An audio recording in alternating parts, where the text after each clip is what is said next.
This is a new addition from Murders at Color Manor, essentially working as a Think Twice, but it creates a clue token instead.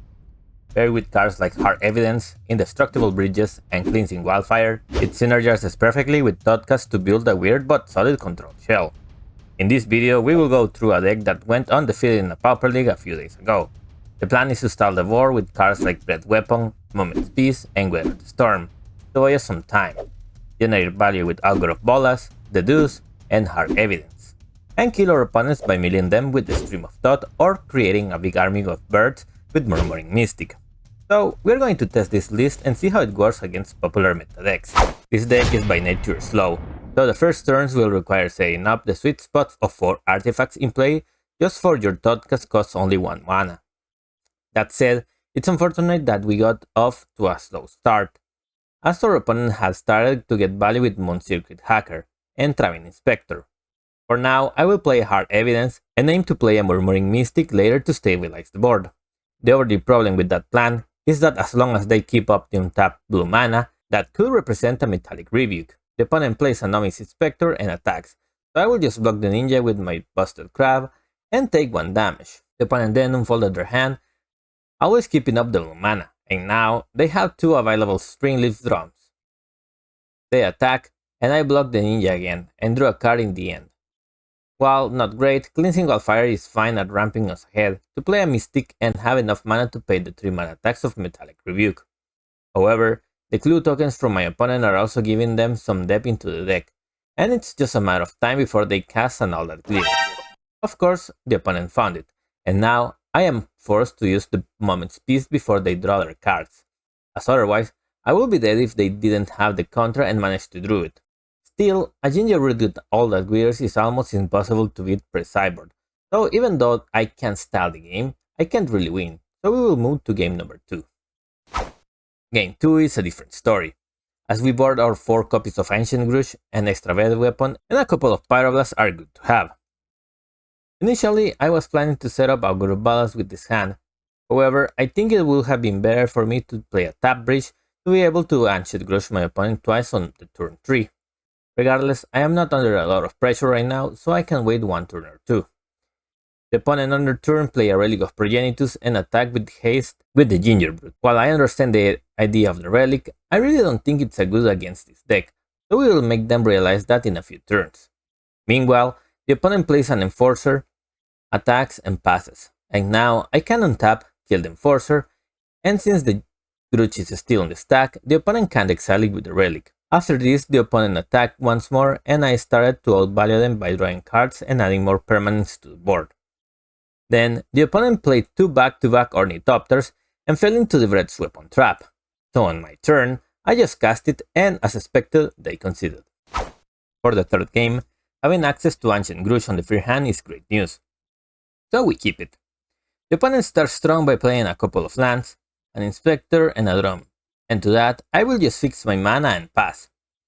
On their turn again, after casting a Thoughtcast, they manage to cast back-to-back Enforcers. This is not necessarily great, as now I need to get rid of both Enforcers instead of dealing with their mana. On top of that, when I tried, they managed to save the first one, but at the very least, I will get rid of the second one. While not stable, we are not dead yet, and despite them drawing a lot of cards, I can now try to stabilize the board by slamming a Murmuring Mystic on the board, hoping it survives. And apparently it did. The opponent just drew 2 cards, and I was able to block the lowest power creature.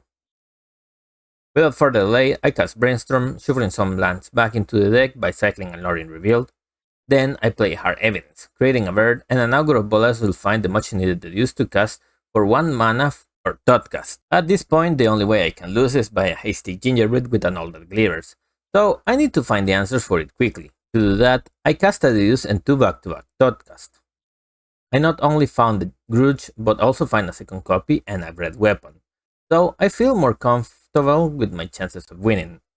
To that, my opponent plays a second Relic of Progenitus and keep exiling my graveyard, and I keep chump blocking the Mirror Enforcer. I attack with all the birds, and my goal now is to clear the board. After I successfully did and cast an Ancient Grudge from the Enforcer, the opponent conceded. I also tried this deck against a regular version of Burn, and I found that it did pretty well. I start by playing Hard Evidence, and the opponent kept playing Removal to deal damage to my face. Cards like Weather the Storm and Campfire will work greatly against the version of Burn, so after finding the latter, I played the Campfire and gained 1 life. This is extremely relevant, as it will set the opponent off from the damage they may be dealing each turn. After a while, I kept gaining life, and without playing any win condition, I ended up winning the game, and the opponent did not come back for a second one. At least with the same deck, as we face the opponent playing Glitters again, and while they started strong, I am not so far behind now. The key to winning this game again will be to slam the Murmuring Mystic on the board, to then clear it with Breath Weapon. Of course, I won't be able to kill the likes of Sky Fisher, but it's a start. For now, I will draw a couple of cards with Thoughtcast to ram myself with Wildfire, and now I am setting up to play a Mystic on my next turn. The only problem now is that I cannot block the flyers, but at least now I have one to mitigate the damage, and as long as they don't find a land and an all that glitters, I can keep stabilizing the board. The opponent then drew some cards on their own, playing a Frogmite and an Enforcer, and attacked with what they had, and I decided to take the damage.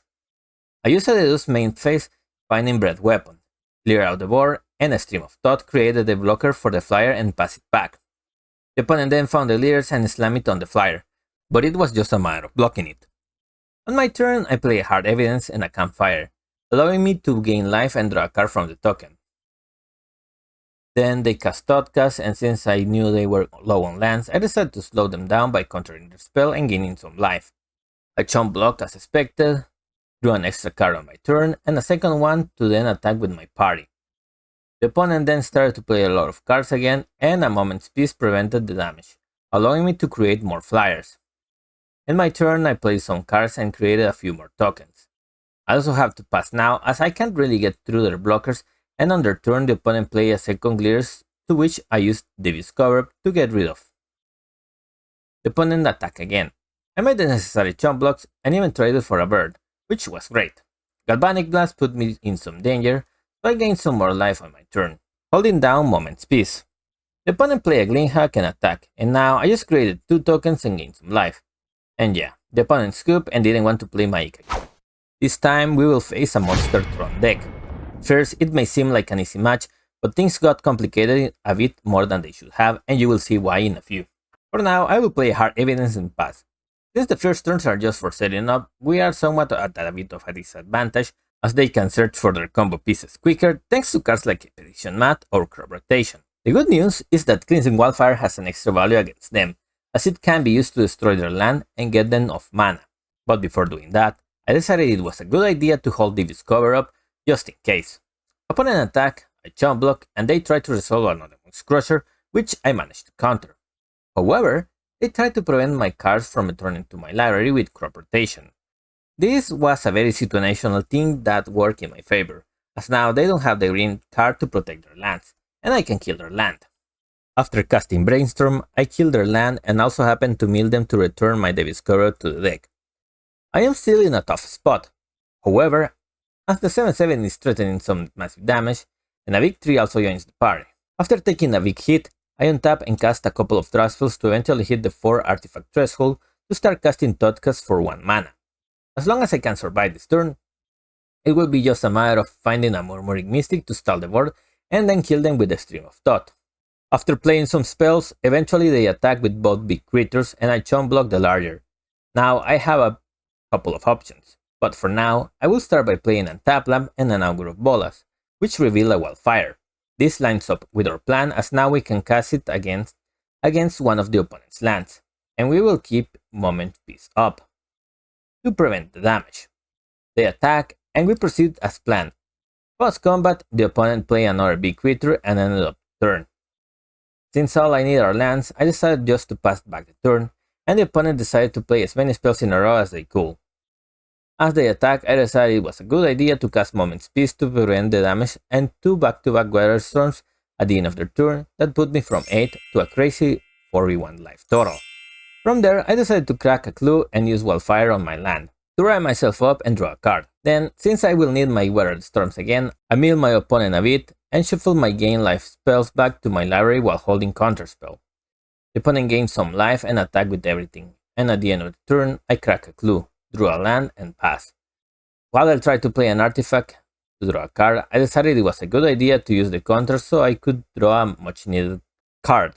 They attacked for the turn, and now I'm at 4 life. They also tried to resolve another big creature, but I denied it. After using a brainstorm, I played an Ogre of Bolas, revealing a second one, which then revealed a Murmuring Mystic. From here, it was just a matter of holding down the ground with my Tron blockers and preventing the damage with Moment's Peace to mill them out eventually. And the opponent understood that and scooped. For sideboard, I decided to bring my Ancient Grooves to kill their big artifact creatures and side out the red weapon as it's useless. This one is fine, and the plan is to slam our Murmuring Mystic to stall and win the game. Unfortunately, the opponent played a natural Tron and started to pressure my life total earlier by playing both Generous End and a Maelstrom Colossus by turn 4. Still, the good news is that now I am free to play the Murmuring Mystic, which will easily take over the game. They attack, and I chump block the bigger creature. Now, on my turn, I decide to just ramp myself up a bit and leave up the Moment's Peace to stall the board. They play another big creature of their own and attack. As planned, I just prevented the damage and created a flyer to block. A couple of Thoughtcasts later, a Dispel and a Moment's Peace in my graveyard were more than enough to win the game, and the opponent scooped, giving me the win with this interesting brew that went undefeated in a Pauper League.